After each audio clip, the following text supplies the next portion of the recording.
21h à Yaoundé, mesdames, messieurs, bonsoir. C'est un plaisir immense de retrouver l'Afrique.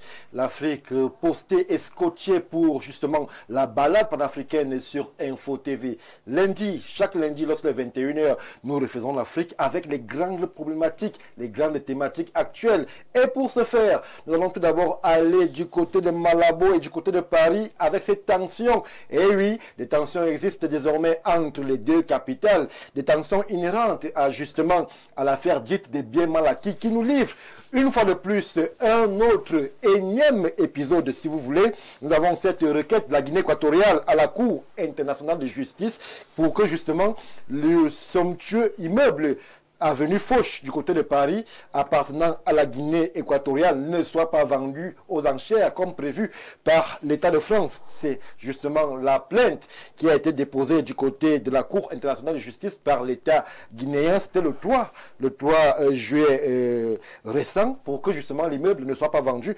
On va s'intéresser à cette autre actualité en interrogeant les faits, en faisant un léger feedback vers le passé et en interrogeant les positions actuelles concernant justement cette affaire.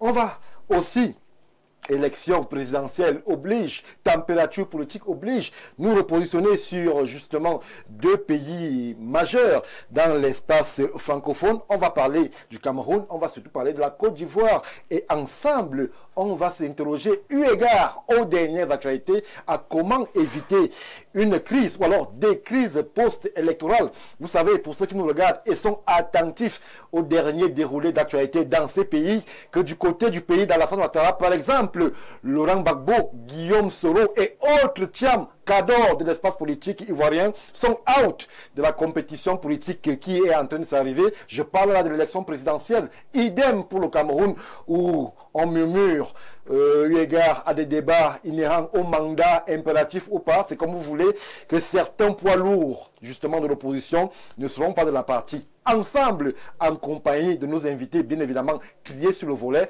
on va se poser les questions sur le comment éviter les crises post-électorale. Mesdames, Messieurs, voilà le menu qui nous interpelle ce soir. On va prendre l'habituelle transition et revenir tout de suite après pour la présentation de cela déjà annoncé et présent sur ce plateau. A tout de suite.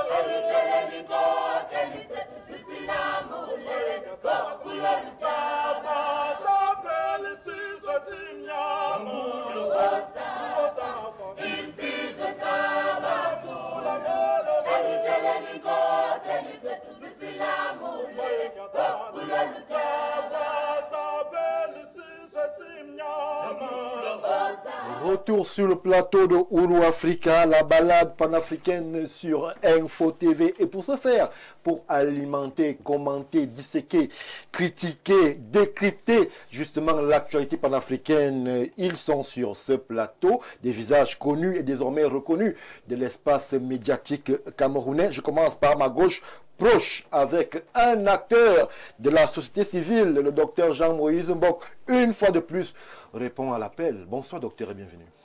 Bonsoir Stéphane, bonsoir à mes copanélistes que vous avez présentés tout à l'heure. Bonsoir à tous nos téléspectateurs qui nous suivent ici et ailleurs. Et j'ai envie de saluer particulièrement tous ceux-là qui nous suivent et qui d'habitude nous rencontrent dans la rue, qui nous rappellent, nous vous écoutons, nous vous suivons et nous sommes contents du plaidoyer que vous portez pour nous. Oui. Parce qu'effectivement, il faut saluer là le top management d'Info TV et naturellement toute l'équipe opérationnelle sur le terrain. Le message passe, la communication passe, les Camerounais ont soif, mais en même temps se reconnaissent. L'éveil de conscience est palpable. Se reconnaissent au travers des revendications que nous portons ici. Et je voudrais simplement les rassurer que nous sommes là pour parler, pas aux sourds. Parce que, quoi qu'on dise quand même, les gouvernants nous écoutent quand ils veulent. Et ils nous écoutent quand même.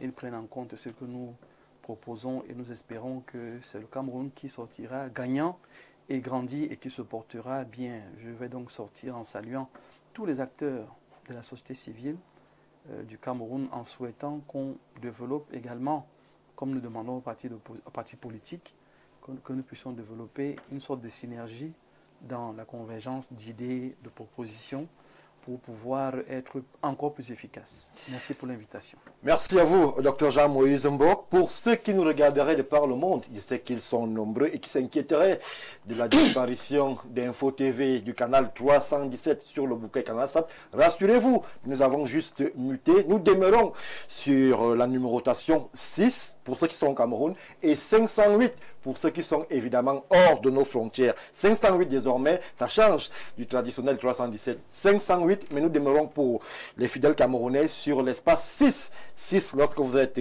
au Cameroun. Et pour ce faire, nous poursuivons l'exercice avec un docteur, un autre docteur pouvant en cacher un autre, bien évidemment, sur cette estrade. Docteur Jean de Dieu Vouna, autre acteur de la société civile, est sur ce plateau. Bonsoir et bienvenue. Bonsoir M. Barga, bonsoir à tous vos millions de téléspectateurs. Un salut particulier à tous les candidats annoncés ou tous les candidats, prétendus candidats de l'élection présidentielle au Cameroun, particulièrement au candidat président du RDPC qui a été annoncé qu'il rentre dans l'arène par le secrétaire général du comité central qui a dit à 100%, le ministre de la Communication. Vous parlez là en tant qu'acteur de la société civile ou en tant que Camerounais? En tant que...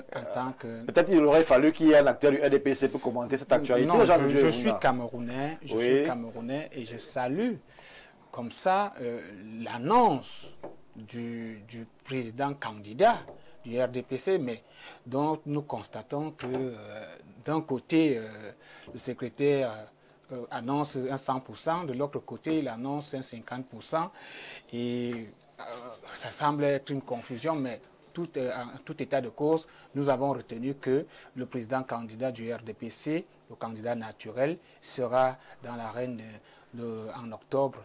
Et comme ça, je salue tous les autres candidats dont le profil est connu et inconnu aussi. Un peu partout, il y a ceux de la société.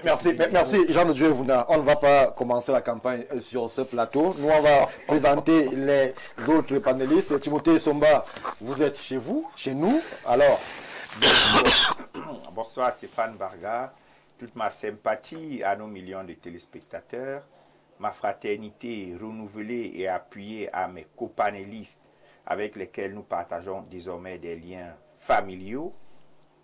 Mon bonheur est heureux d'avoir nouvellement été associé à ce riche panel, à cette élitiste émission qui aborde les grandes questions africaines.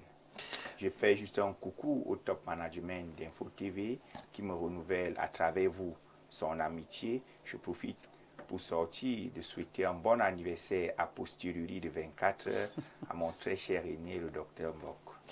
Merci Timothée Somba pour le rappel. Joyeux anniversaire, docteur. On a failli oublier. Je poursuis avec un autre habituel et habitué de ce plateau. Lui, il est politologue. Paul Stéphane Menunga. Vous êtes sur Ouro Africa. C'est votre maison. Bien, bonsoir. Bonsoir Stéphane Barga, bonsoir aux copanélistes, bonsoir aux nombreux téléspectateurs et même aux internautes, bonsoir au top management. C'est toujours un plaisir d'être convié à cette émission qui est effectivement ma maison. Que d'aventure, Paul Stéphane, sur ce plateau. Moi, je veux dire un bonsoir particulier à un aîné, une personnalité première de la République qui justement a le maillot jaune en termes de réaction. Il félicite le panafricanisme comme pensée idéologique et il précise que c'est une idéologie qui est toujours d'actualité.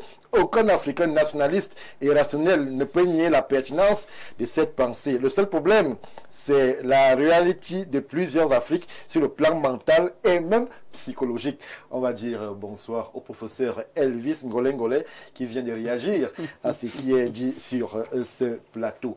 Une fois que je l'ai dit, en attendant notre cinquième et dernier invité, le doyen François Bikoro, nous allons tout de suite rentrer justement justement dans ce qui constitue notre mise en bouche de ce soir, Timothée Somba. Alors, nous restons là du côté de Malabo, mais avec des fulgurances du côté de Paris, avec cette affaire de bien mal acquis et justement cette plainte à la CIG de l'État guinéen. Oui, j'avoue que c'est un rebondissement qui m'a laissé un peu pantois dans la mesure où une affaire de justice française aux trousses d'un individu est en train de se transformer en un casus belli entre deux États et pourtant les deals de ces biens présumés mal acquis ne faisaient pas l'objet d'une affaire de deux États. Il faut donc à partir de cet instant questionner les mécanismes juridiques mobilisés par la Guinée équatoriale qui s'inscrit en réalité dans une approche de confiscation des biens publics. Mais est-ce que la Guinée équatoriale véritablement est dans son bon droit à travers cette posture? Faut-il rappeler que la nationalisation des biens équato-guinéens est intervenue après l'ouverture du procès par la justice française pour bien mal acquis contre Théodorin Obiang-Nguema. Est-ce que la nationalisation arrivée en cours de procès pouvait éteindre l'action de la justice française impulsée par une organisation de la société civile qui a décidé de prendre fait et cause pour le peuple équato-guinéen? C'est là où nous allons creuser ce soir. Oui. Mais toujours est-il que aujourd'hui, nous avons affaire à un conflit juridique entre deux États sur des domaines, sur un patrimoine appartenant désormais à l'État guinéen, du point de vue du droit de la Guinée équatoriale. C'est bien que la Guinée équatoriale ait choisi l'option juridictionnelle pour se faire rendre justice, un peu comme le Cameroun l'avait déjà fait quelques années auparavant dans le cas du conflit Nigeria-Cameroun sur la presqu'île de Bakassi. Moi, je suis un pacifiste, je salue toujours l'option juridictionnelle dans la résolution des conflits. Mais je crains que nous soyons là dans un procès soit kafkaïen, soit inextricable, et que ceci finisse par aboutir à une négociation qui va permettre à la Guinée équatoriale tout au moins de rentrer dans ses droits. Mais je sortirai pour ma première prise de parole en faisant un constat. C'est que depuis samedi, nous abordons les questions des pays africains et on se rend compte qu'il y a un dénominateur commun qui revient.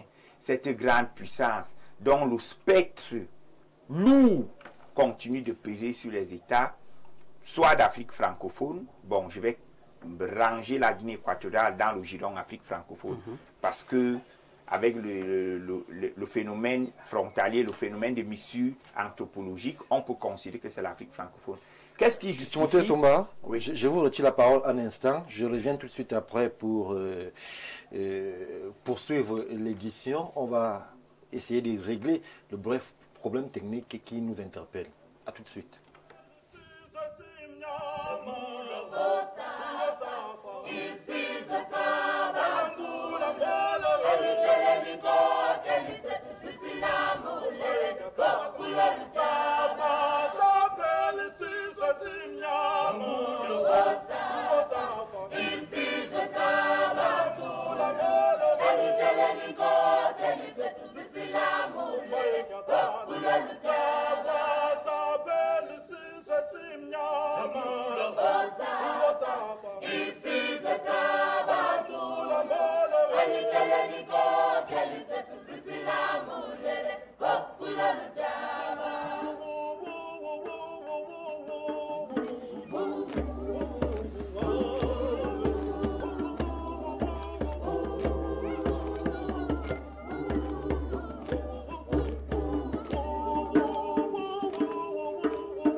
Retour sur le plateau de Ourou Africa. Nous sommes évidemment au même diapason que vous, désormais, chers panafricains et panafricaines qui nous regardez de par le monde. Timothée Somba, vous aviez la parole. Vous étiez en train de pointer un doigt accusateur sur une ex-puissance coloniale qui, justement, ne voudrait pas partir du continent.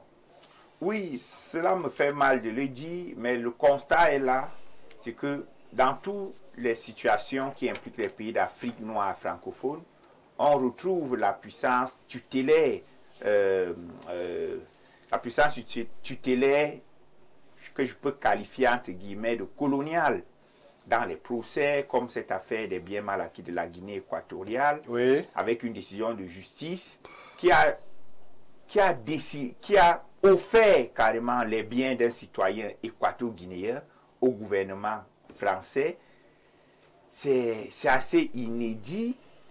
Donc, nous sommes là vraiment dans un cas qui ne va pas se résoudre sous l'autel du droit. Oui. Parce que le droit avait déjà été foulé au pied très tôt. Pourquoi je le dis? Lorsqu'en 2021, la CIJ estime que la justice française est fondée dans son droit et que cet hôtel de l'avenue Fauche et d'autres biens, oui, appartenaient bel et bien à Théodorine Obiangema, sans vocation diplomatique. Je pense que la logique juridique en termes de réparation aurait souhaité que l'on restituât les biens à la Guinée équatoriale ou aux pauvres, puisque le mécanisme de la société civile qui se permet de se porter partie civile, oui, repose sur le fait que les droits des populations vulnérables ont été lésés par un État. Alors, expliquez-moi la logique qui voudrait que on estime que le bien était mal acquis, que le bien n'appartient pas à l'État de Guinée équatoriale, il appartient plutôt à Théodorin Obiangema, mais on décide d'offrir le bien à l'État français. Ça pose quand même un problème. On aurait même pu offrir le bien aux pauvres de la Guinée équatoriale, ou même aux Équato-Guinéens faisant partie de la diaspora en France. Mais on offre le bien à la Guinée équatoriale. Comme si on vous dit, puisque vous avez mal acquis le bien ne vous appartient pas, il revient à la France. Et pourtant, vous avez acquis le bien auprès de qui?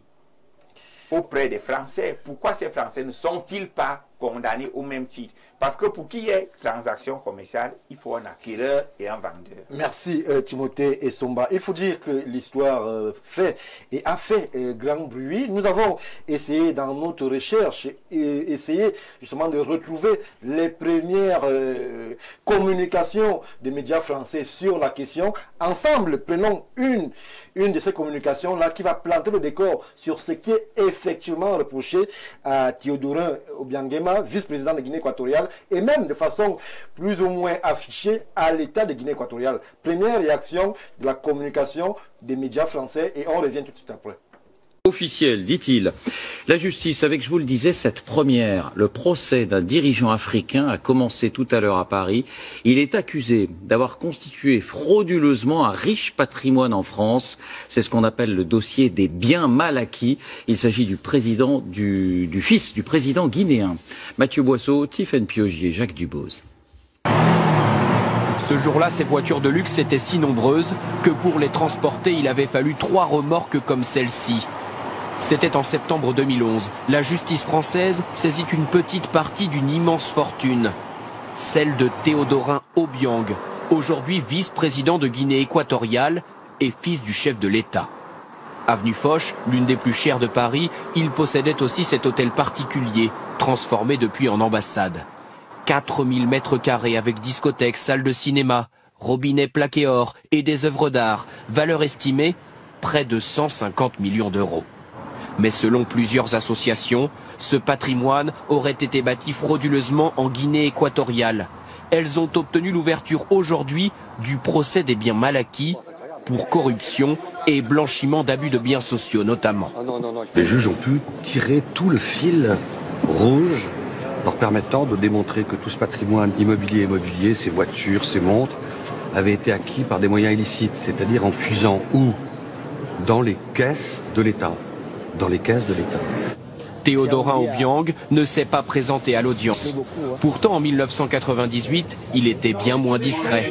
Le voici paradant sur les Champs-Élysées, fier de ses dépenses somptuaires. 30 costumes de couturier en une journée. 127 000 francs. Ou des montres de collection, dont celle-ci à 20 000 euros. On a compris. Théodorin Obiang aurait profité de son poste de ministre de l'Agriculture et des Forêts pour détourner des centaines de millions d'euros via une société dont il avait le contrôle. Mais selon son avocat, l'enrichissement n'a rien d'illégal. Tout ce qu'il a fait est parfaitement licite parce qu'en République de Guinée équatoriale, il est tout à fait légal d'occuper des fonctions, fussent-elles ministérielles, et d'être actionnaire de sociétés de droit privé qui contractent avec l'État.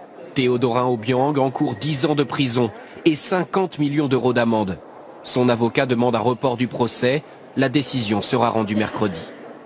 Bonsoir Clément Le Goff. Y a-t-il d'autres affaires de ce genre en cours d'instruction en France ? Oui, David, ce procès pourrait en entraîner d'autres. La justice française enquête sur les biens mal acquis en France de 2 autres chefs d'État africains. D'abord, Denis Sassou Nguesso au Congo est soupçonné d'avoir détourné une partie de la rente pétrolière de son pays, de l'argent public blanchi en France. 24 propriétés ont été achetées, dont cette villa, la villa Suzette, valeur estimée 3,5 millions d'euros. Et puis, juste à côté, au Gabon, la famille du défunt Omar Bongo est également accusée de blanchiment de détournement de fonds publics. Les enquêteurs ont recensé 39 propriétés dans les quartiers chics de Paris et sur la Côte d'Azur, et puis 19 voitures de luxe comme celle-ci pour un montant total estimé à 2 800 000 euros. L'instruction est toujours en cours et dans ces 2 affaires, pour l'instant, aucune date de procès n'a encore été fixée. Merci. Retour sur le plateau de Ourou Africa, Dr Jean-Moïse. C'est ce que disaient à l'époque les médias français lorsqu'ils justement ils traitaient de cette actualité-là. On mettait en avant des dépenses somptueuses du fils Obiang. On mettait en avant un train de vie assez dispendieux. On mettait en avant des biens acquis qui frottent. Un ensemble de faits qu'aujourd'hui la justice française tente de mettre en avant en allant dans le sens d'une confiscation des biens. Mais écoutez, c'est complètement cacophonique avec la réalité de la souveraineté des États. Complètement cacophonique.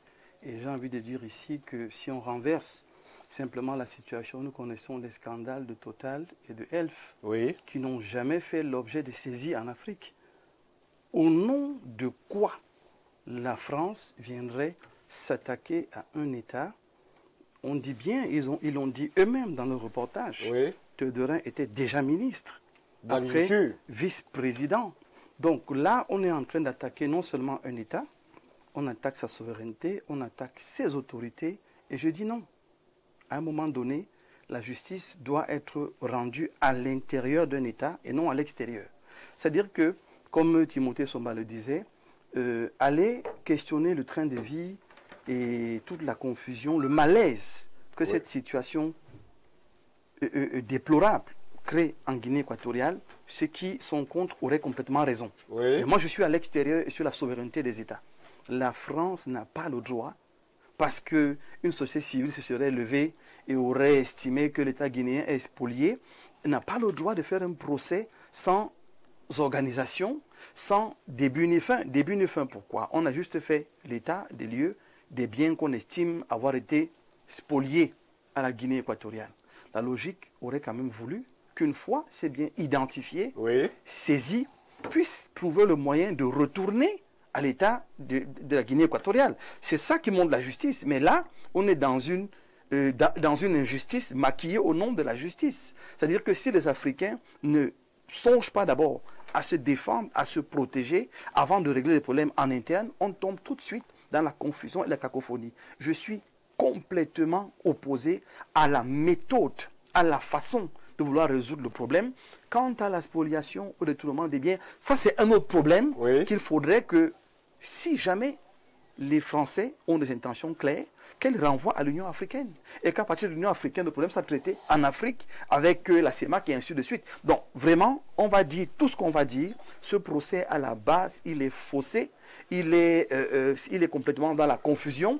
Et aujourd'hui, que l'affaire rebondit, on va à la Cour internationale de justice. Oui. Je pense que la Guinée équatoriale a dans le contexte juridique, on parlera de dilatoire. C'est-à-dire qu'on essaie de perdre du temps, on essaie de tourner un peu, question d'attirer l'attention du monde et de dire attention, faisons un peu justice. Et il avait une amende de 30 millions d'euros. Mais on saisit un bien qui est seulement, l'hôtel particulier, hein, c'est 150 millions. On a vu le nombre de voitures qui ont défilé là. Oui. Qu'est-ce qu'on en a fait? Puisque les véhicules, vous allez entendre qu'on les a vendus aux enchères. On a parlé des montres, on a parlé des costumes et ainsi de suite. La France n'a pas le droit de s'immiscer dans les affaires internes d'un État. Que ces biens, et je sors par là, Timothée le disait, ces biens ont bien été acquis en France. Alors, pourquoi on ferait un procès uniquement à la Guinée équatoriale et à Théodorin et pas de procès à ceux-là qui ont vendu ces produits-là? C'est là que je dis que c'est inique et il faudrait que ce soit bien traité. Inique et il faudrait que ce soit bien traité. C'est l'avis du docteur Jean-Moïse Mbok sur ce plateau. On va en 30 secondes accueillir le doyen François Bikoro qui nous a finalement rejoint. Bonsoir doyen. On ne te pose pas de questions, mais on permet quand même que tu dises bonsoir à ceux qui te demandaient et s'inquiétaient de ton absence. Constatez bien que je suis là en chair et en os et que les questions d'identité africaine, c'est ma passion. C'est une passion qui n'est pas émotionnée. Oui. Elle procède simplement d'une révisitation de l'histoire. Et comme je le dis toujours, il faut que les Africains apprennent à aimer leur pays, apprennent à haïr leur pays, leurs dirigeants, sans que les critères pour lesquels ils veulent haïr leur pays soient dictés par quelqu'un qui n'est pas de leur. Merci, merci et doyen pour la présence. Je vais donner la parole au docteur Jean-Dieu Evouna pour la première réaction. Après, bien évidemment, que l'affaire des biens mal acquis rebondisse du côté de Paris, avec justement cette communication française qui est revenue sur un certain nombre de faits. On parle de voitures de luxe, on parle de montres hors de prix, on parle de costumes, on parle de justement d'hôtels particuliers à plus de 150 millions qui vont être saisis et confisqués par la France. 150 millions d'euros. Voyez-vous, monsieur Marga, nous sommes là, d'une part, face à un système que nous n'ignorons pas, un système de prédation. Un système de prédation, que ce soit sur le plan impérialiste, c'est-à-dire l'Occident, que ce soit sur le plan même juridique, c'est-à-dire aujourd'hui, le droit international est fondé sur le 2 poids 2 mesures. Parce que moi, je ne crois pas à cette requête qu'elle aboutira. Je ne crois pas qu'elle puisse aboutir en faveur de la Guinée équatoriale. Pourquoi? Parce que nous regardons que le CIG aujourd'hui manque de substance. Lorsque l'Afrique du Sud porte plainte contre le président israélien, le premier ministre israélien, ça n'aboutit pas. Il y a des hésitations, il y a ci, il y a ça, on ne comprend pas. Nous sommes donc face à un système de prédation dont les Africains sont conscients. Parce que se passer éternellement pour victimes, je ne suis plus d'accord. Je suis plus d'accord qu'on dise que nous sommes éternellement des victimes. Puisque nous sommes conscients de nos ennemis, nous avons déjà identifié nos adversaires, nos ennemis. Nous savons quels sont leurs projets, quels sont leurs plans. Moi, je dis tout simplement que lorsque nous allons analyser, le président équatorien, quand nous rentrons un peu en arrière, a doté une subvention à hauteur de millions d'euros à l'UNESCO. Ça a été refusé. C'est un signal. Pour dire que nous ne permettrons point qu'un État africain puisse s'identifier comme un modèle. On refuse la dotation du président Obiangema, mais on veut bien son pétrole. Ça, disons-le. Mais on veut bien son pétrole, mais on refuse à un État africain, parce que un chef d'État, c'est l'institution, c'est une nation. Il fallait comprendre à ce niveau qu'il y a problème, qu'on ne permettra jamais à un État africain de se hisser comme un modèle. Oui. Mais pourquoi investir autant dans un pays hostile? Parce qu'il faut que ceux qui nous regardent, nos dirigeants, nos gouvernants, que ce soit de la Guinée et autres, comprennent que c'est aussi parce qu'ils n'ont pas implémenté d'une manière normale l'intégration sous-régionale et pourquoi aller investir, pourquoi un hôtel de 150 millions d'euros à Paris Et alors qu'Abidjan, il n'y a pas ça, et si on ne peut pas le faire, si on a fini avec la petite Guinée équatoriale, qu'on a goudronné des routes, on a construit des maisons, le Cameroun est à côté, le Gabon est à côté, le Nigeria est à côté. Nous avons des institutions africaines. La Banque africaine de développement ne refusera pas l'argent de la Guinée équatoriale. La Banque africaine d'import-export ne refusera pas l'argent, là où il y a un Camerounais qui a pris la tête. La Banque africaine sur l'énergie qui vient d'être validée à Abidjan ne va pas refuser de l'argent. Pourquoi aller dans un pays... Je pose une question, oui, un peu de rhétorique. Oui. Le Qatar a des biens en France, non? Le ministre du Qatar, il a des hôtels en plein Paris. Oui. Pourquoi là-bas il n'y a pas de biens mal acquis? Parce qu'ils ne sont pas noirs. Il faut qu'on se le dise. Parce qu'ils ne sont pas africains. Ça peut être dangereux ce que vous dites. Non, je dis parce qu'ils ne sont pas noirs. Et le rapport de force n'est pas le même. Et le rapport de force n'est pas le même. Lorsqu'on a humilié notre chef, notre patriarche Obiangema, en refusant la dotation pour une organisation, pas d'une nation, mais des Nations Unies. Lorsqu'on l'a humilié, c'est-à-dire quelqu'un a son bien, il vous dit, je vous le donne pour le bien des enfants, de l'éducation et autres. Et que vous dites, non, nous ne pouvons pas, il n'est pas possible qu'un chef d'État africain ou un État africain puisse faire des dotations. Alors là, c'est un signal. Si, monsieur le vice-président, le Cameroun est à côté, le Congo est à côté, la Centrafrique est vierge, il aurait pu investir en Centrafrique. Il aurait pu investir, traverser la rive du Congo pour aller au Zaïre. L'ancien Zaïre, il aurait pu aller même un peu partout, parce qu'il ne faut pas toujours se passer pour victime. Je crois que c'est le manque d'intégration, parce que si nous avons encore des considérations partisanes, c'est-à-dire je suis guinéen, alors je ne peux pas aller, je ne crois pas que en allant investir en Centrafrique, peu importe le chef de l'État qui viendra, il va confisquer les biens d'un Équateur-guinéen, ou alors les biens de l'État de la Guinée équatoriale. Il faut qu'on apprenne à changer de paradigme. Paris n'est pas notre Paris. Je dis bien, Paris n'est pas notre Paris. Notre Paris, c'est en Afrique. Merci Jean-Joël Vouna. Alors Paul-Stéphane Menunga, l'affaire fait grand bruit et on a l'impression que c'est de nouveau la course à la pression. Il y a une pression permanente qui est mise. Le reportage d'il y a quelques années déjà mettait en avant un certain nombre d'acteurs des chefs d'État africains. Le président Sassou a été cité, lui aussi, dans cette fameuse affaire des biens mal acquis. Le président Obongo, les pères, les fils, et même aujourd'hui la famille, tous sont mêlés à cette affaire-là. Est-ce qu'on peut dire, lorsque l'on observe la cartographie et les rapports de force internationaux, qu'il puisse s'agir d'un acharnement français contre justement certains pays d'Afrique, aujourd'hui moins dociles? Non, moi je ne parlerai pas d'acharnement. Je parlerai simplement d'un malentendu, doublement entendu entre le serviteur et le maître. Il ne s'agit pas d'un acharnement parce que quand vous faites une bonne analyse, en réalité, ils ne sont pas forcés d'investir là-bas. Ils ne sont pas forcés. Ils se lèvent souvent de leurs propres pieds et décident d'aller investir chez le maître. Mais le Qatar y investit, Paul-Stéphane. Je vais arriver. Le véritable problème, c'est que la plupart de nos dirigeants sont ce que Oumiobe appelait des renégats. Ce sont des évolués, en réalité, qui ne se considèrent pas véritablement africains.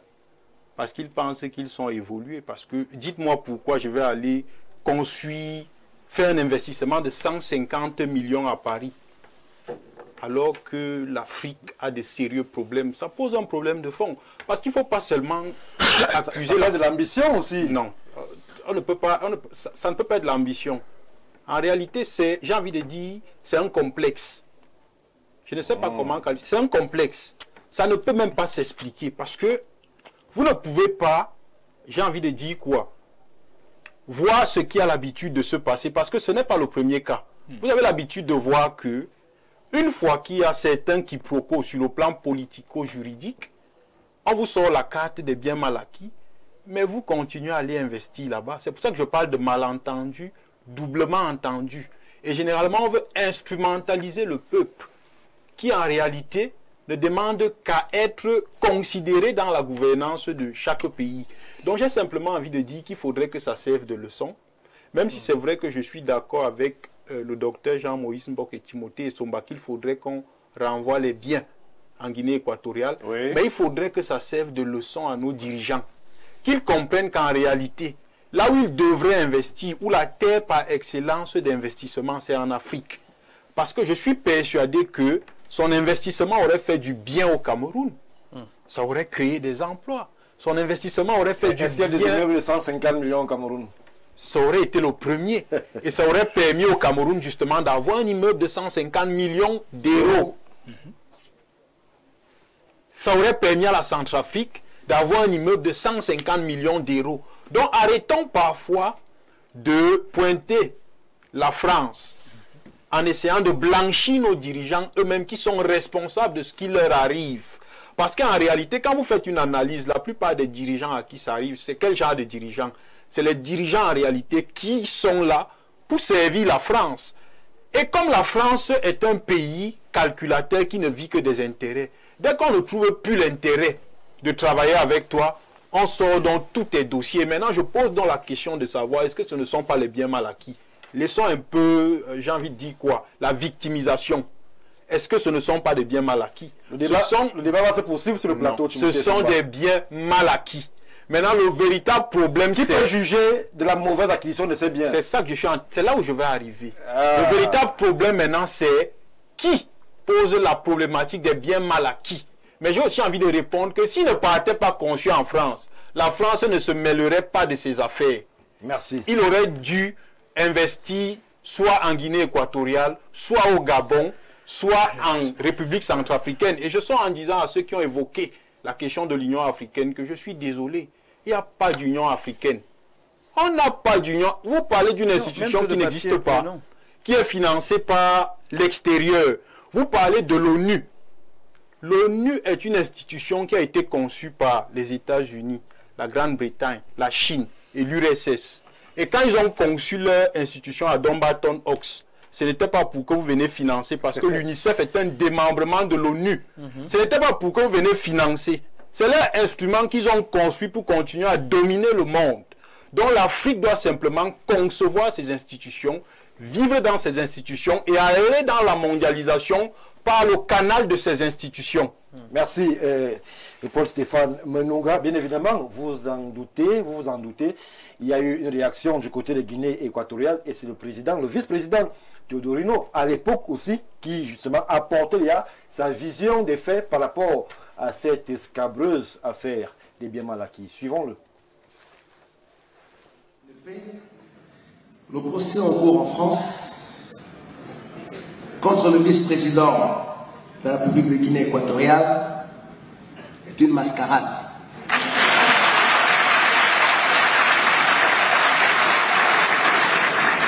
Qui ne répond à aucune procédure légale,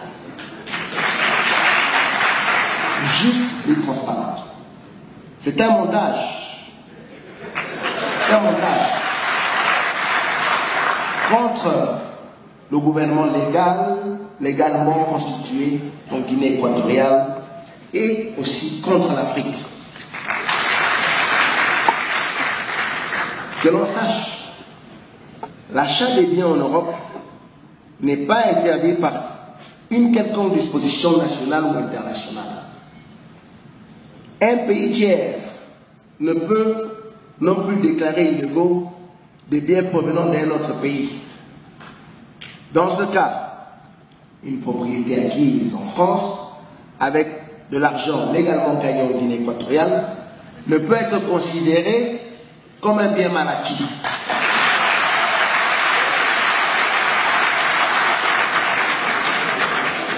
Et si c'était le cas, je crois que les biens en litige devraient revenir au pays d'où en principe l'argent a été gagné, légalement ou illégalement.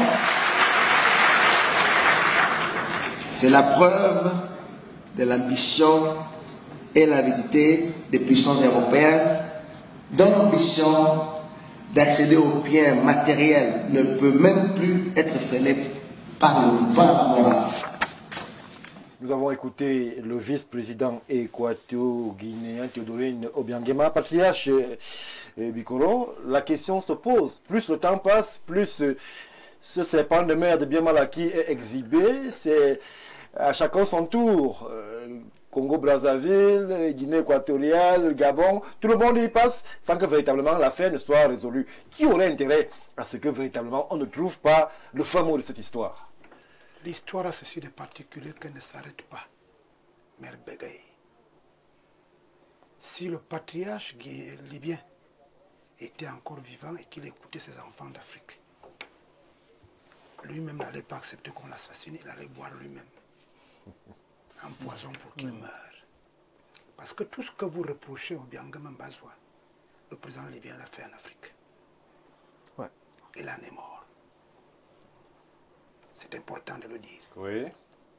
Moi que j'ai parcouru pratiquement 49 États africains, chaque capitale africaine a quelque chose qui s'appelle Libye. Chaque capitale africaine. Oui, Libye, par exemple. Oui, c'est vrai. Je dis bien chaque capitale africaine.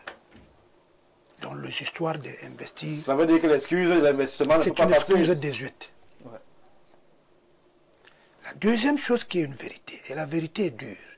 La vérité est rude, la vérité est dure, mais c'est la vérité et la vérité libère. C'est que le pays dont vous faites allusion a investi dans son territoire. Et bien investi.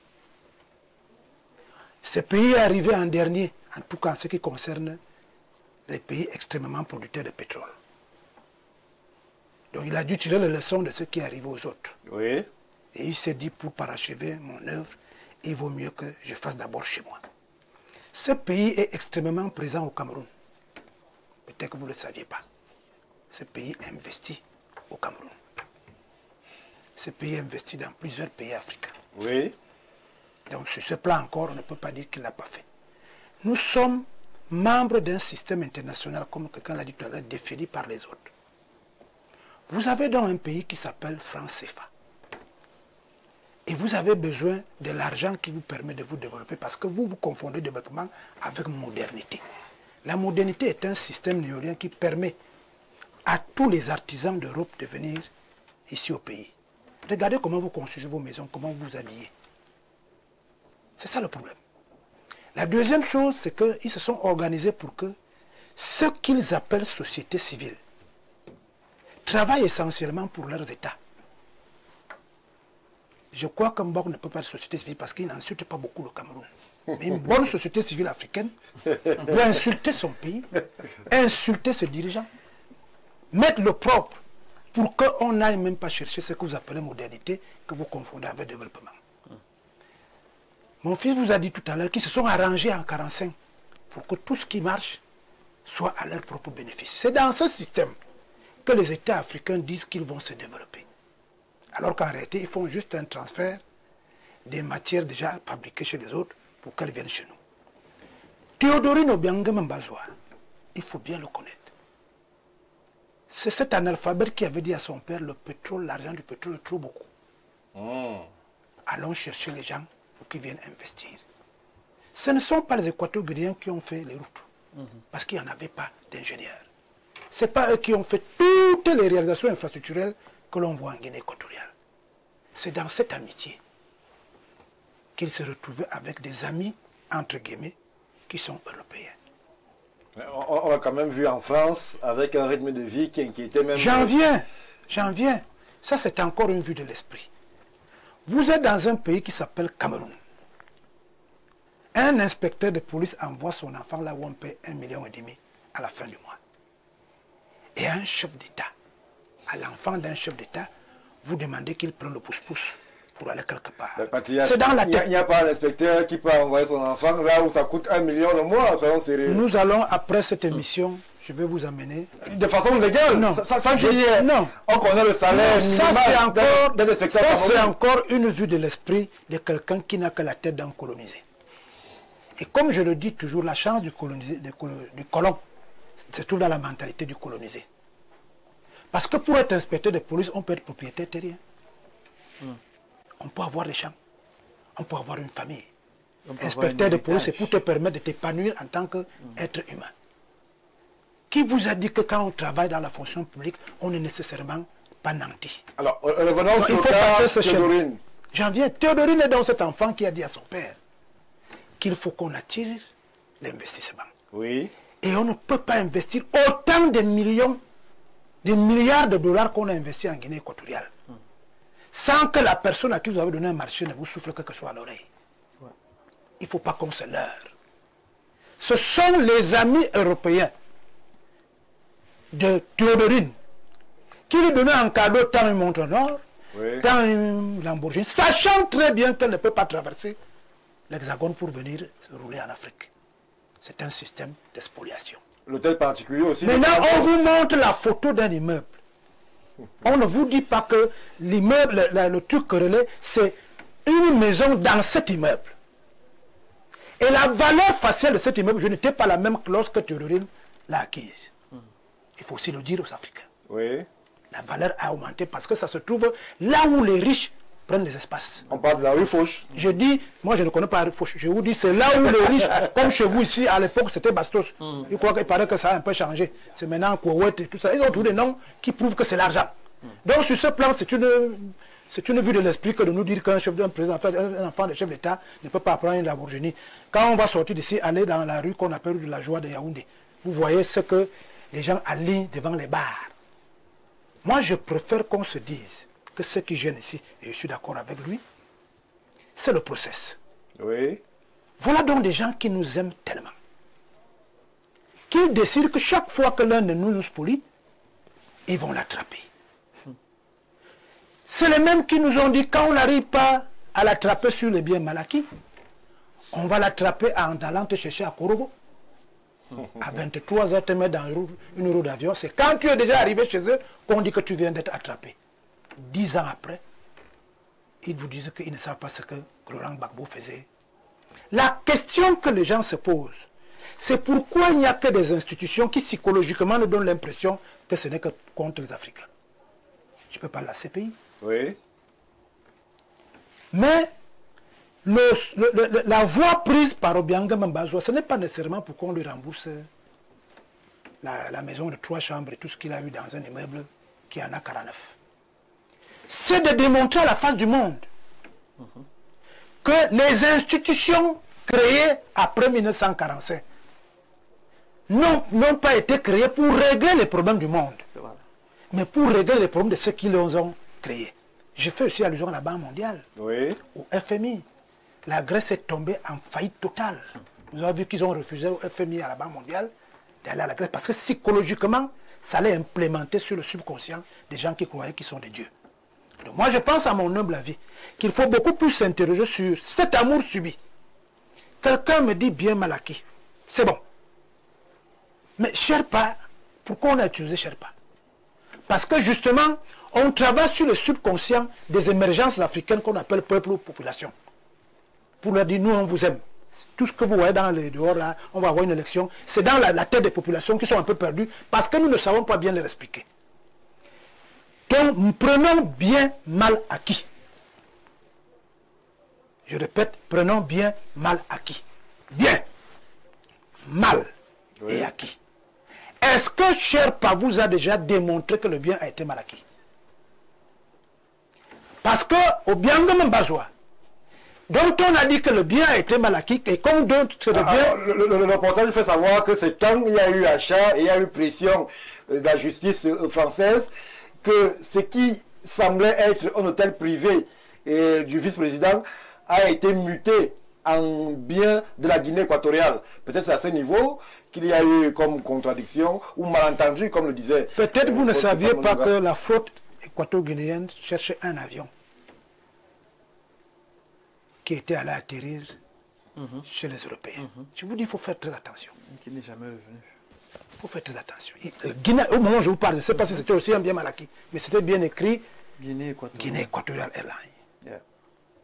Je ne parle pas du Boeing 747, parce qu'on ne parle pas de mon pays, le Cameroun. Je vous ai dit définition bien mal acquis. Moi, je suis d'accord avec eux. Comme vous dites que nous devons investir en Afrique, on peut aussi investiguer en Afrique. Voilà. Tout ce qui sort de l'Afrique pour l'Europe laissons seulement l'histoire, parlons seulement de la RDC. C'est bien acquis. C'est notre débat. Non, je reste dans... Quand on va en justice, on dit souvent, c'est toi qui connais un peu comment on dit ça, quand on te porte plainte, on demande l'objet de la plainte, non? Oui, je dis qu'on a dit bien mal acquis. Moi, je reste sur ça. Les biens ont été mal acquis. Les associations sont dans leur bon droit de faire en sorte que tout ce qui est mal acquis revienne à leur légitime propriétaire. Voilà. Si ils ont pu le faire à 6000 km de là où il y a leur bureau, on leur demande seulement de parcourir la rue Fauche-à-Pied et de nous expliquer comment une maison 4x4 peut coûter 150 milliards. Ça veut dire qu'on peut aussi s'interroger sur le pétrole, sur ceci, sur cela. Merci. Mais je suis d'accord avec lui que pour ceux qui viennent après, il faut quand même qu'ils réfléchissent un peu. Et je crois qu'Obiangama a réfléchi un peu en disant, comme vous dites que ce sont les biens de la Guinée équatoriale, on a nationalisé l'endroit. Merci. Et c'est comme ça que le lendemain, on trouve que les scellés sont... Que l'État français est entré. Non, la justice française, je préfère. C'est pas l'État? Non, c'est pas la même chose. Vous pouvez avoir raison en France quand vous avez bien constitué un bon avocat. D'ailleurs, il y a des éminents juristes camerounais qui étaient dans... Merci, Patriarche. Je donne rapidement la parole à Jean de Dieu et Vouna qui voudrait absolument réagir. Ce que je veux dire, c'est que le patriarche a convoqué Kadhafi qui a investi partout.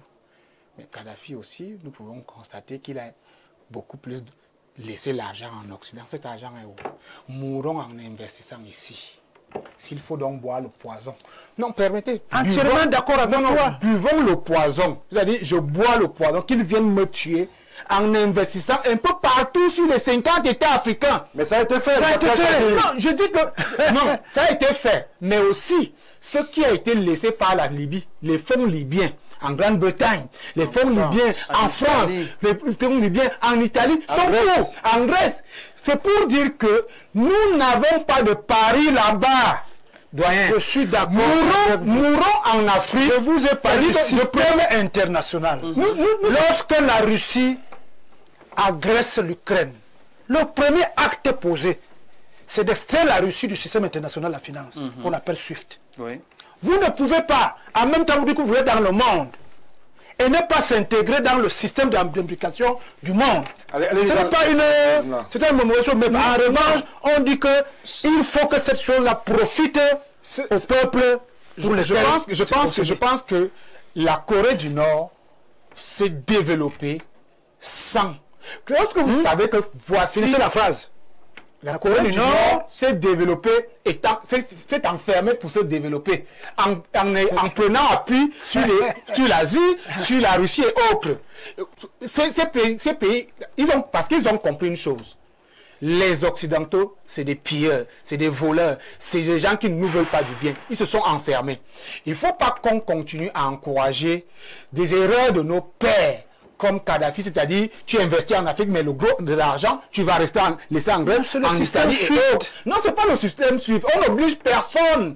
On n'oblige aucun État, si tu es dans les contributions sur le plan international, d'aller garder des milliards et des milliards en Grande-Bretagne, d'aller les garder en France. Où est l'argent de la Corée du Nord là-bas? Ils ont de l'argent.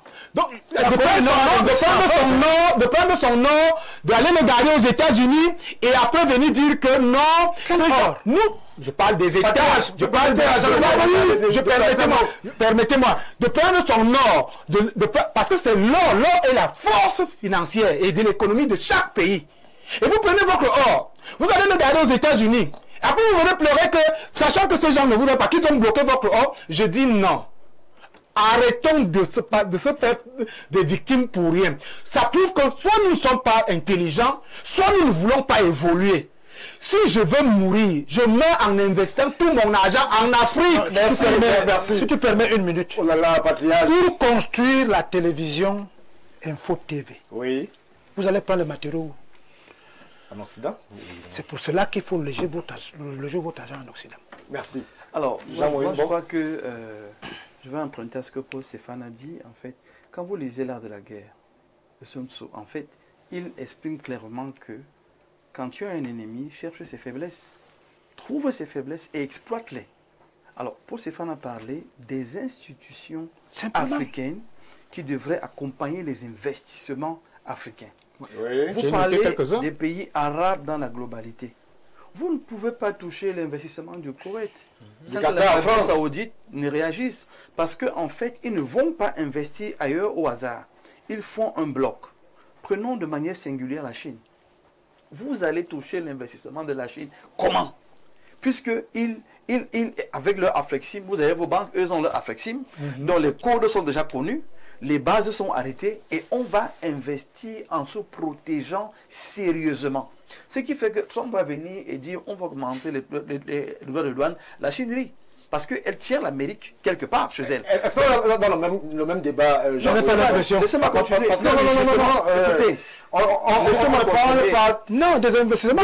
On parle d'investissement, mais le dossier voudrait bien nous faire comprendre que c'est des investissements, mais privés, qu'on veut mettre sous le couvert d'un État. Tout à fait. C'est assez délicat à ce niveau. Non, je pense que le débat est dans la continuité. Nous ne rentrons pas en arrière. On a dit pour la suite. On est dans la continuité. Et dans cette continuité, puisque à pleurer sur du lait versé, il n'y a rien à faire. Cette situation est compliquée, il faudra qu'on la gère. Mais on ne va pas s'arrêter à ça. Qu'est-ce qu'on fait pour la suite? Pour la suite, donc... Jean-Moïse Mok, ne faisons pas mal à nos frères équato-guinéens qui nous regardent et qui réagissent. Qu'est-ce qu'ils font? Ils considèrent que les 150 millions sont partis. Alors, la question elle est très bonne. Entre les montants qu'on avance et la réalité, c'est deux choses à démontrer. Il faudrait bien que les Français démontrent que l'État équato-guinéen, du moins que Théodorin, a dépensé les 150 millions d'euros effectivement dans l'acquisition de cet immeuble-là. Mais je suis en train de dire... Vous avez fait le tour du monde. Vous savez très bien que Avenue Foch à Paris... il y a très peu de Français à venir. Il n'y a pas... J'ai envie de parler comme Timothée. Vous avez fait le monde et vous le savez. J'ai envie de parler comme Timothée dit souvent. Si vous m'arrêtez à tout bout de champ, je ne vais pas m'en sortir. C'est ce que je suis en train de dire. Je vous en supplie. Je vous en supplie. On a deux problèmes sur la table. Le premier problème, c'est cette question de mal acquis qui doit être élucidée. Qu'est-ce qu'on met dans le bien guinéen? Ben justement, c'est ce que le président Obiang Nguema décide de porter sur la table. C'est tout. Puisque vous dites que c'est les biens mal acquis, nous on dit que c'est l'ambassade, on dit que c'est l'hôtel particulier. C'est un bien qui appartient à la Guinée équatoriale. Prouvez-nous le contraire. C'est tout. Voilà où ça va aller. Donc je parle de dilatoire parce qu'on va prendre du temps pour expliquer. Entre-temps, on va fabriquer des pièces pour et contre et ainsi de suite. Donc, le problème ici, ce n'est pas de dire aux Équato-Guinéens que c'est perdu. C'est leur dire la vérité, c'est que la France ne veut jamais remettre ça. Ce ne sera pas la faute de la Guinée équatoriale. Ce sera la décision de la France qui a choisi de s'accaparer de ses biens. Mais je dis maintenant pour la suite, pour continuer. Et même dans cette affaire-ci, en se dotant d'institutions qui nous permettent d'aller vers les autres. Parce qu'on ne peut pas vivre en autarcie. Il faudra aller vers les autres. J'ai donc pris le cas du monde arabe. La Guinée équatoriale, qui est dans le système international, a porté plainte au CIG et attend justement réparation. C'est ça le problème de l'Afrique. On ne veut pas apprendre des autres. Je vous dis, apprenons des autres. Quand El Araifi, si je crois son nom, pardonnez-moi, qui est le boss du PSG, quand il va acheter le PSG, il ne va pas à son nom propre. C'est une institution qui l'accompagne. C'est un fonds d'investissement. Et quand il achète, mais quand je parle d'institution, c'est cet ensemble d'éléments qu'on met sur pied qui accompagne l'investissement privé et public. Ce n'est pas juste public, parce que l'Occident n'investit pas toujours en public en Afrique. Bolloré, ce n'est pas public, c'est privé. Mais vous touchez Bolloré comment? Parce que Bolloré s'entoure de toutes les garanties avant de venir en Afrique. Il faudrait donc que les Africains intègrent que, et là je rejoins le doyen, qu'on peut être policier, fonctionnaire, mais avoir un héritage, avoir de l'argent pour pouvoir investir. Ne me dites pas non. C'est suffit de M. Fotsono. Non, mais attendez, on est africain. Vous voulez dire quoi? Que tous les Africains sont pauvres? Tous les Africains sont pauvres? C'est pas ce que je dis. Vous êtes fils de Dampulo. Je prends simplement ce cas. Il y a combien de Dampulo? Attendez, vous êtes fils de Dampulo. Le fils de Dampulo ne peut pas être policier? Vous êtes fils de Dampulo. Et vous aimez la police. Vous êtes fils de Dampulo. Et vous aimez la police. Et votre père vous dit, Votre père vous dit, j'ai investi dans l'Afrique du Sud. Mais je suis sérieux. Attendez, Stéphane, on est sérieux là. Votre père d'Ampoule dit, j'ai investi en Afrique du Sud. Maintenant, je veux aller investir en Europe. Oui. Et je te laisse le soin, toi, mon héritier, de mener l'activité. Il a le droit, comme les Fotso l'ont fait, d'avoir des immeubles à Paris. Ils en ont. À Madrid, ils en ont. Mais je continue de dire que eux ne sont pas inquiétés parce qu'il y a certainement des arrangements et des choses qui ont été bien faites. Mais je dis que pour le cas de la Guinée équatoriale et les autres qui voudront investir ailleurs, apprenons à copier les exemples de ceux qui investissent et qui protègent leurs investissements. C'est tout. Le Qatar, c'est le fonds d'investissement. À côté du fonds d'investissement, vous allez avoir des associations et un ensemble de structures qui accompagnent cet investissement. La RDC qui a signé un contrat avec l'équipe de Monaco. On voit le Rwanda avec Arsenal, avec même le PSG. À ce niveau, il n'y a pas de problème. Non, il n'y a pas de problème parce que ce n'est pas la Guinée équatoriale. On ne parle pas du pétrole qui est en train d'être contrôlé. Théodorin vous l'a dit. Théodorin a dit, notre pétrole, on le contrôle, on l'encadre. Et c'est ce que les autres ne veulent pas. Donc, ne serons pas idiots, je sors par là, ne serons pas idiots, ne serons pas dupes. Nous sommes là pour passer quand même un message, pour asseoir le panafricanisme que nous défendons tous ici, que l'Afrique apprenne déjà à respecter ses valeurs, à reconnaître que nous avons du potentiel et nous avons des hommes extrêmement riches dans ce continent. Merci. Maintenant, quand on l'a reconnu, quand on va à l'extérieur, que les États africains et tout ce qu'on pourrait mettre sur pied comme structure puissent accompagner nos investisseurs. Stéphane, je sors rapidement par ça. Dangote a failli avoir des problèmes les plus graves au Nigeria récemment. Il a fallu que finalement, après tous les blocus, que son État se tienne avec lui.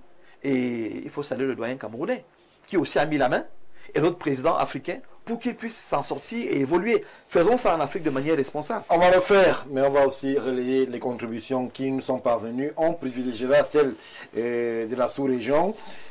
Bonsoir, cher plateau. Moi, je suis gabonais. Quand vous voyez l'opulence des bongos, les maisons à Londres, Los Angeles, en France et un peu partout, vous ne pouvez pas avoir de la compassion pour ces personnes-là. Les bongos avaient la puissance. Delta, Synergie, tenaient l'économie du Gabon. La pauvreté des Gabonais est due en grande partie à des détournements massifs d'une seule famille. Cette compassion pour ces dirigeants m'étonne. Merci à vous, Jean-Islain Ebinda. Vous avez réagi depuis le Gabon rapidement. Maintenant, notre réaction. Bonsoir. Apprenons à comprendre les règles internationales de l'économie. C'est tout. La Guinée équatoriale est un pays capitaliste, tout comme la France. Le monde étant un petit village, on est libre d'investir partout dans le monde. La Guinée a constaté que la France est un pays qui jouit d'une économie touristique. Elle peut investir en hôtellerie en France, tout comme la France investit en Afrique. C'est un crime de parler de bien mal acquis, qu'on arrête ça. La France est un État. Bon. Merci pour la contribution, cher monsieur. Bonsoir, monsieur Stéphane Baga, et à ton riche panel. Quand je vois comment la misère ronge les enfants d'Afrique, quand je vois à quel point la pauvreté consume et des communautés entières en Afrique, je suis profondément révolté que de constater qu'un Africain à la peau noire, né dans un pays pas encore suffisamment développé, s'en va investir 150 millions d'euros chez les colons blancs. Cette attitude à la limite économiquement criminelle, passez-moi l'expression, explique pourquoi nous sommes des pays extrêmement riches, mais paradoxalement avec des populations sérieusement pauvres. Merci à vous, Rodrigue Adalbert et Vina. La suite, on la connaît. Bonsoir, très belle émission. Je souhaite avoir le numéro de téléphone de Timothée et Somba. Revoyons le sujet. Lorsque Mobutu, Bongo, Gbagbo remettait l'argent au président français, il n'y avait pas de bien mal acquis. Le pillage depuis la colonisation jusqu'à ce jour a quel sens? J'écris d'ailleurs un livre sur le panafricanisme. Bon, la conversation va se poursuivre en off, cher monsieur. Bonsoir Stéphane Baga. Belle brochette d'analyse constituée du DP Timothée Somba et du Dr Mbok ont donné le ton à cette thématique. Pour moi, l'heure est à une prise de conscience collective. L'exhibitionnisme de nos dirigeants et la progéniture de l'autre côté de l'Occident devient une véritable entorse pour l'Afrique en détournant les fonds publics. Théodore serait allé investir en Espagne. Pourquoi la France? Ça devrait servir de leçon à la base, qu'ils apprennent à investir dans leurs pays respectifs. Merci à vous, Landry Manga, pour la contribution. Prenons une dernière. La France n'a aucun droit de mettre sa main sur un bien soit mal acquis d'un pays, de sa colonie, moins encore d'un pays souverain, comme la Guinée. Et alors, où est le rôle exact de l'Union africaine dans ce... Je ne vais pas prononcer le mot. Timothée Somba, j'ai dit en riant qu'il fallait soit dire au peuple guinéen d'oublier, mais est-ce que de façon, comme nous sommes dans le système international, de façon juridique, internationalement parlant, il n'y a pas moins d'espoir pour ce que l'ambassade ou alors l'immeuble aujourd'hui présenté à l'ambassade revienne au peuple guinéen via l'État de Guinée? Non, il faudrait juste que les avocats de la Guinée équatoriale soient percutants, puisqu'on est sur le terrain du droit. Ouais. J'aimerais faire une précision justement à ce niveau, c'est que l'article 1111 du Code civil, ou alors du Code de Napoléon, dont le Cameroun a hérité, est clair. Pour qu'il y ait un contrat, il faut que le contrat respecte l'ordre public et les bonnes mœurs. L'acquisition des biens en France est matérialisée par des contrats. Ce qui subodore que tous les biens acquis par Théodore Obiang n'auraient pas dû l'être si la France avait respecté son code civil. Bravo. Qui voudrait que lorsque le contrat ne respecte pas l'ordre public et les bonnes mœurs, on arrête. Je veux donc comprendre par quel mécanisme on vous laisse acquérir frauduleusement des biens avec des fonds, soit dit en passant, qui n'ont pas une origine propre. Mais une fois que vous avez acquis les biens, vous en jouissez même déjà. Des années durant. Des années durant. Un bon matin, on vient vous dire non, les biens sont mal acquis, mais nous on prend. Théodore a donc fait une sorte d'aveu. Il a dit, ok, peut-être j'ai mal acquis les biens. Dans son discours, on le voit de façon sibylline. Oui. Quand il nuance en disant légalement ou illégalement, c'est comme s'il reconnaît que, ok, j'ai même mal acquis les biens. Mais puisque le pays que j'ai lésé, au sens de la lésion, le pays que j'ai lésé, c'est mon pays. Je restitue donc les biens au pays que j'ai lésé. Mais l'équation est donc résolue.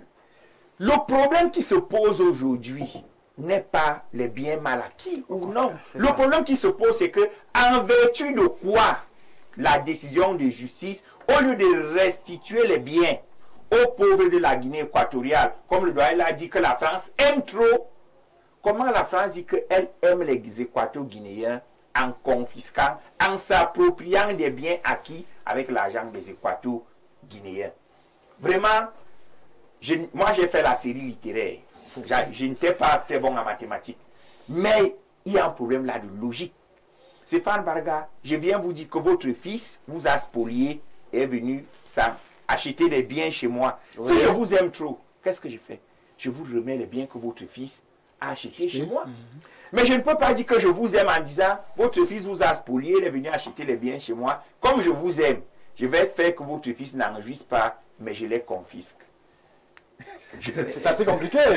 Et j'ajoute à la complication, c'est vraiment en 30 secondes. 30 secondes. Vous ne verrez nulle part où on va convoquer les vendeurs des 10 biens. Oui. Les 10 biens. On ne les connaît même pas. C'est assez incroyable. Alors, Paul Stéphane Menunga, aujourd'hui, on est en train de faire de la pédagogie pour les leaders de demain, les futurs leaders.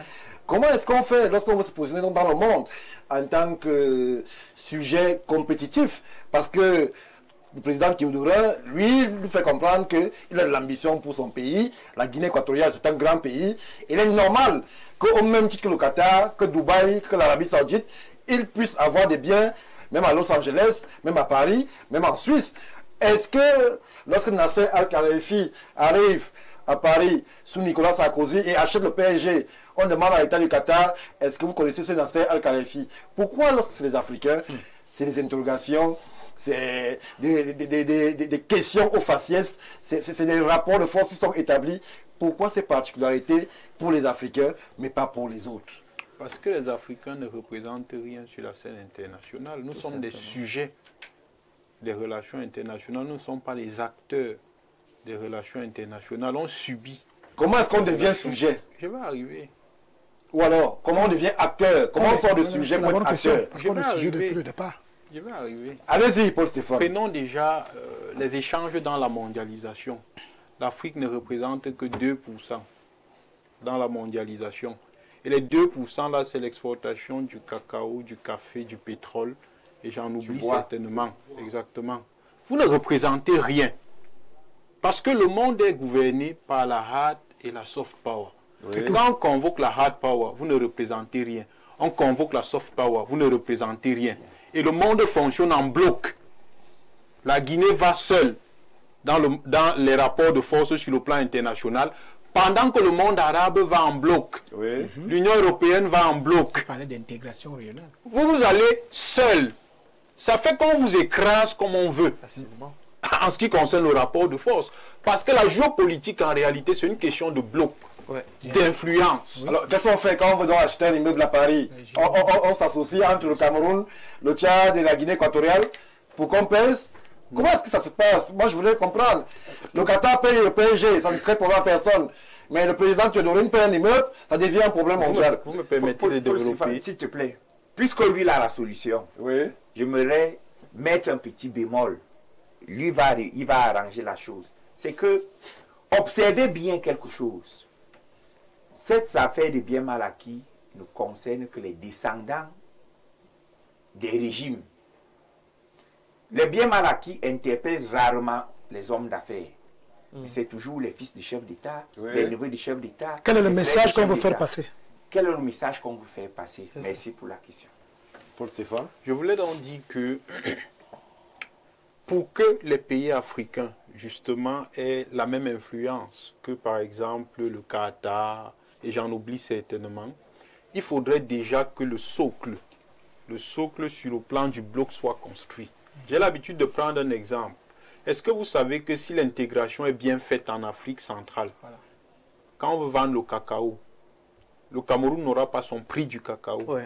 Ce sera le prix de la sous-région. Voilà. Tout à fait. Voilà. Tout à fait. Si on veut vendre du café, ce ne sera pas que quand tu pars au Gabon, tu vas acheter le prix du café à 1500, au Cameroun à 2000, non. C'est le prix de la sous-région. C'est pour ça que j'aime convoquer... Et même si le Cameroun a son prix, s'il est le meilleur prix, par le mécanisme de la clause de la nation la plus favorisée, il bénéficie à toute la sous-région. C'est pour ça que j'aime prendre l'exemple des piliers qui ont été posés par Kwame Nkrumah, qui avait pensé qu'en réalité, même si l'Afrique ne devrait pas vivre en autarcie, mais l'Afrique doit avoir ses institutions. Et l'Afrique devrait rentrer dans le monde des relations internationales par le canal de ses institutions. Ça veut dire que l'Afrique ne devait pas, on ne devait pas avoir des pays individuels qui vont dans les relations internationales. Observez la scène internationale aujourd'hui. C'est la Chine qui organise un sommet Chine-Afrique. C'est la France qui organise un sommet France-Afrique. Ce sont les États-Unis qui organisent un sommet. Même la Côte d'Ivoire.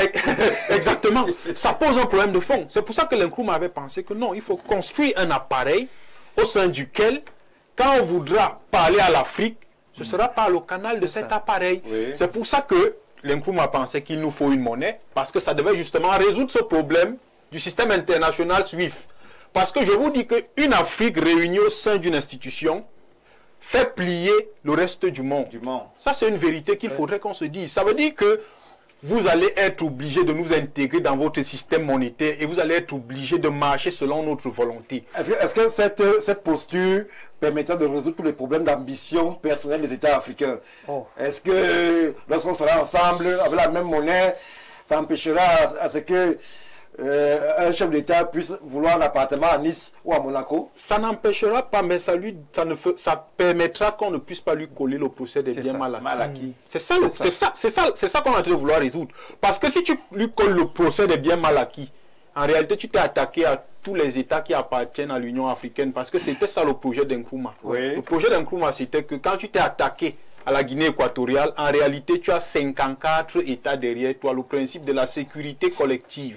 Voilà donc le problème de l'Afrique aujourd'hui. Et quand on prend, j'ai envie de dire quoi, la pyramide inversée des biens mal acquis, parce qu'il a posé ce problème.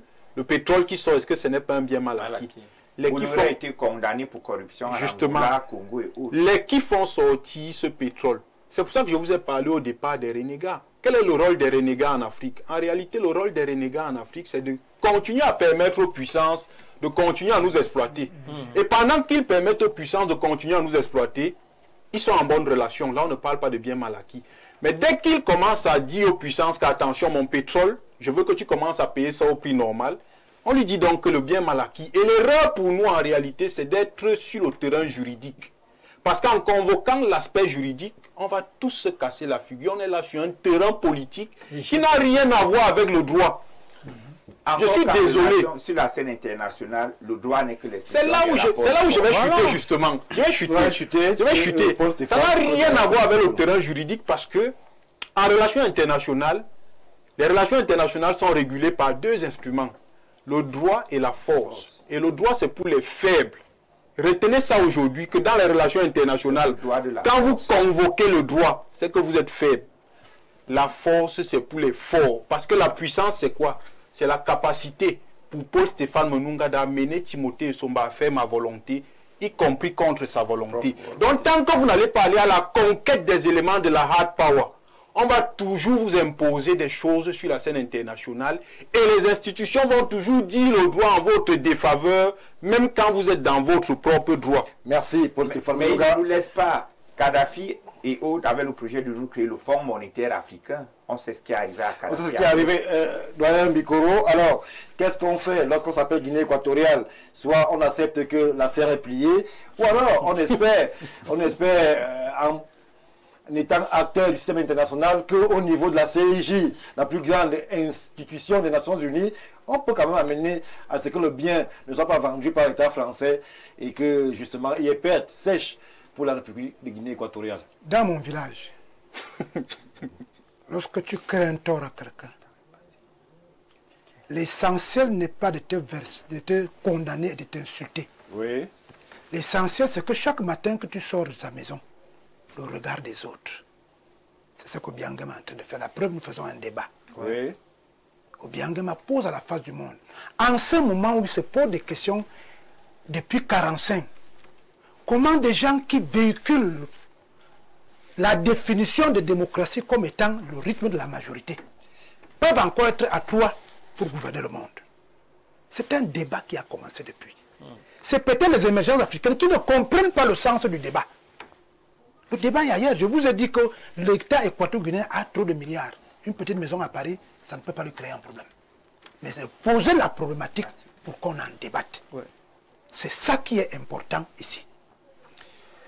Deuxième chose pour vous, est-ce que vous connaissez l'Afrique dont vous parlez? Je n'ai pas l'impression.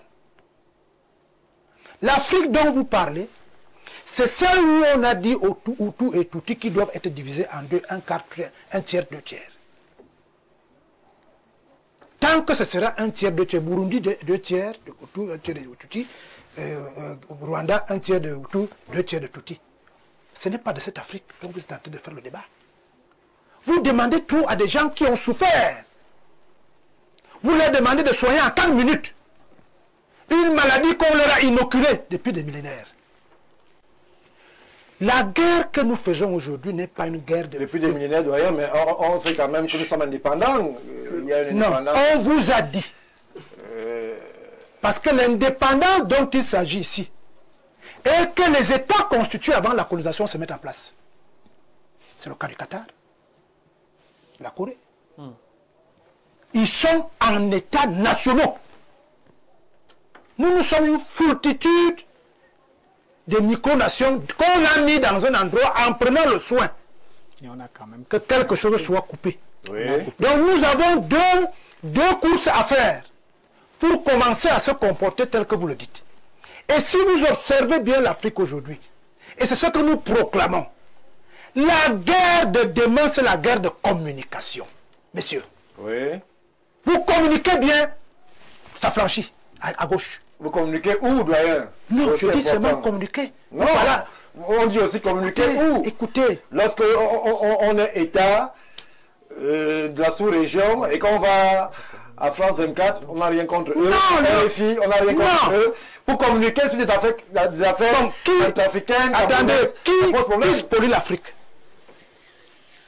Il ne s'est jamais présenté. Non, moi, je ne connais pas qui spolie l'Afrique. Alors, comment vous pouvez savoir là où communiquer si vous ne savez pas de quoi il s'agit? Nous devons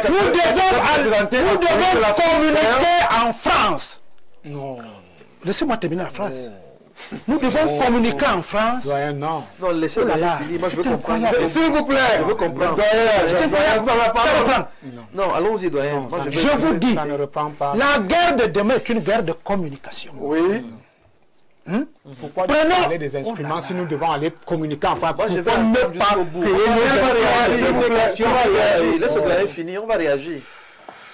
Avec ça, la France boit du petit lait. Allons-y rapidement, le temps va nous manquer. Pour que j'aille rapidement, il faut que je finisse la phrase. Vous finissez la phrase. Vous dites que mes phrases sont des... Non, allons-y, le temps va nous manquer. Je vous dis, la guerre de demain, c'est la guerre de communication. Oui. On ne change plus un peuple ou un pays ou une nation avec les bombes. C'est terminé. C'est clair. Sinon, les Palestiniens n'existeraient plus. C'est terminé. Et je vous le dis, vous qui êtes jeunes. Ça fait partie de la soft power. Voilà. Ce que nous devons faire, vous ne pouvez pas dire que l'Europe vous spolie. Les populations européennes ne sont pas au courant que l'Europe vous spolie. Et vous dites que vous allez partir en Galmandouka pour communiquer. Vous devez communiquer pour que les populations européennes posent la bonne question à leurs dirigeants du moment. Oui. Est-ce que c'est vrai ce que les autres disent? Et ça donne des résultats. Quand vous voyez les pays qui font semblant de se désagréger du magma qu'a défini mon fils tout à l'heure. Chaque 10 minutes, là, des gens communiquent. Ouais. Chaque 10 minutes. C'est la seule chose dont on ne peut rien faire contre vous. Même dans votre village, communiquez bruyamment. Bruyamment pour que les gens vous posent la bonne question. De quoi s'agit-il? Quand vous voyez les AES et tout ça là, c'est la communication. Ils sont allés aux Nations Unies. Oumyobé est allé aux Nations Unies. Oui. Oui. Ce n'était pas à Gogutuba. Et c'est là que les gens se posent la question. Mais dis donc, dans ce que nous vivons ici comme thé, comme café, c'est dans ces conditions Voilà. qu'il est produit. et les émergences africaines sont nées à ce moment-là. Je vous ai dit que l'histoire a ceci de particulier, qu'elle ne s'arrête pas, mais elle bégaye. Si vous là, vous confondez le bégaiement avec le toussement, il y a un problème. Ouais. Si vous voulez que les Africains se comportent tel que vous voulez, vous qui avez donc déjà la chance, et c'est la communication qui vous le permet, de savoir à un temps T ce qui vient de se passer à Paris, on ne peut plus vous dire certaines choses et vous les gobez goulûment. Merci, doyen. Je suis pas rapidement très d'accord avec le doyen au niveau de la communication. Pourquoi? Oui. Parce que si nous avons constaté que dès que la guerre a déclenché entre l'Ukraine et la Russie, l'Occident nous a prouvé qu'ils contrôlent leur peuple. Ils ont barricadé et rayé les médias. La meilleure grande manière de communiquer, c'est d'éduquer ces populations. Si la Corée du Nord a réussi, c'est parce le régime a pu d'abord communiquer et inculquer à son peuple que voici nos ennemis. Si l'Iran résiste aujourd'hui, c'est à cause de la communication interne. Si aujourd'hui la Russie a réussi, malgré toutes les stratégies, c'est la communication interne. La Russie n'est pas allée communiquer en France. La Russie n'est pas allée communiquer à Londres. La Russie, on a chassé tous les médias. Permettez-moi, on a chassé tous les médias russes. La seule manière, la capacité, je suis d'accord en France. Non.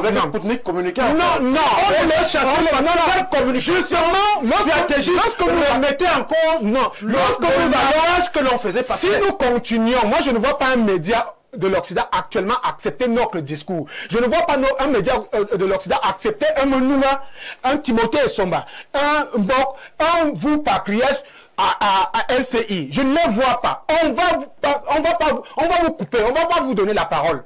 Ce que nous avons à faire, c'est de créer des instruments de communication pour inculquer, changer de paradigme dans les mentalités africaines. C'est pour cela que l'Iran a réussi. Parce qu'il était question quoi? Bombarder l'Iran, dégénérer de l'intérieur, c'est-à-dire détruire de l'intérieur et faire une révolution. Nous n'avons pas.